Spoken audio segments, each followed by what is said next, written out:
3 چیزوں پر میں قسم کھا سکتا ہوں. کیا کر سکتا ہوں؟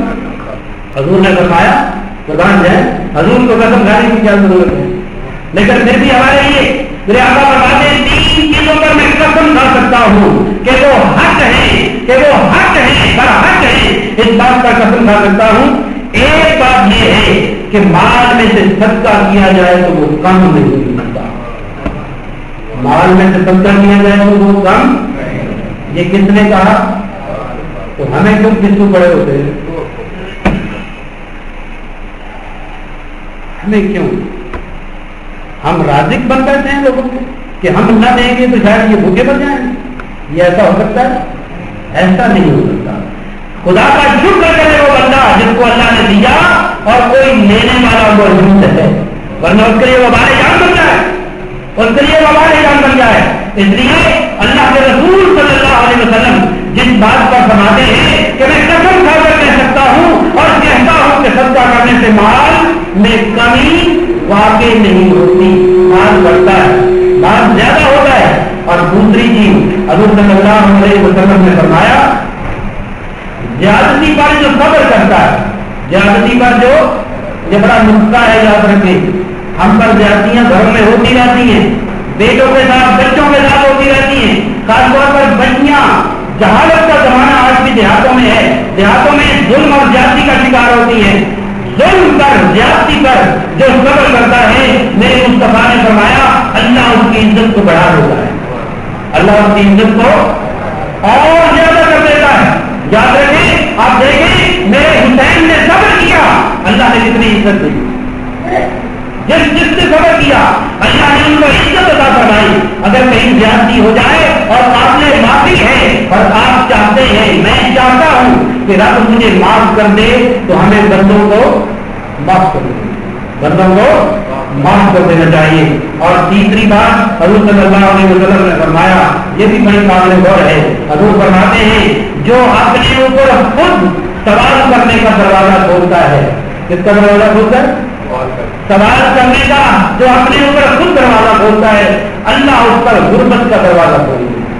اللہ اس کو کبھی, آپ نے کبھی نہیں دیکھا ہوگا کہ مانگنے والے نے کوٹھیاں بنا دی, کاروبار کر لیا ہو.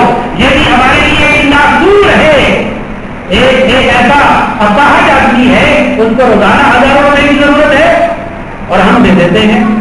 ہمیں ڈسکریج کرنا چاہیے اور ہمیں حقداروں کے لیے پیسہ بچا کے رکھنا چاہیے. چونکہ رمضان المبارک تھا اس لیے میں نے عرض کیا اس اپنے موضوع کے ساتھ کہ حضور صلی اللہ علیہ وسلم کا ارشاد گرامی ہے کہ جب قومیں بخیل ہو جاتی ہیں, کنجوسی کرتی ہیں, صدقہ و خیرات نہیں کرتی, ہاتھ کو روک لیتی ہیں, اللہ رب العزت انہیں زوال کا شکار کر دیتا ہے.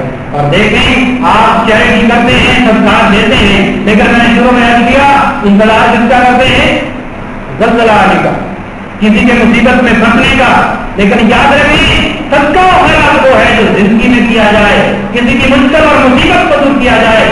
یہاں ایسا بھی ہے کہ جب غریب کا کوئی گھر میں کوشش ہو جاتی ہے, باتیں چل رہے کیا چل رہا ہے, اس کے گھر میں باتیں چل رہے ہیں, لیکن جب کوئی ان کے گھر میں ڈیتھ ہو جاتی ہے تو گاؤں کا بڈیرا کہتا ہے 7 دن کھانا میرے گھر سے آئے گا. جب وہ زندہ تھا تو اسے ڈھونڈ گئے. یاد رکھیں مرنے والوں پر دیکھے پکا کر تقسیم کرنے والوں, اپنے رشتے داروں کو بریانیاں پکا کر کھلانے والوں, کبھی سوچا تھا کہ زندگی میں مرنے والے نے کبھی جھردا کھایا تھا, کبھی پلاؤ کھایا تھا, کبھی اتنا پھل کھایا تھا.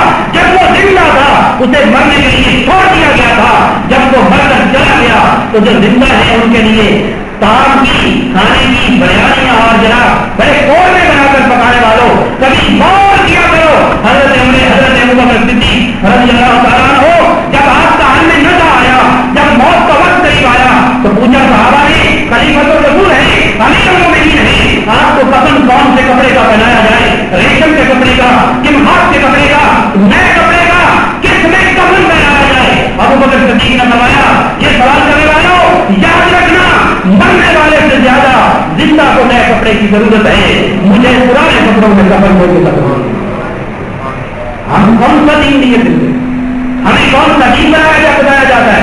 آج کل مدرسوں کے لیے چمگادڑوں کی طرح زکات میں نکلنے والوں کبھی سوچا کہ تمہارے محلے میں غریب مر جاتا ہے, علاج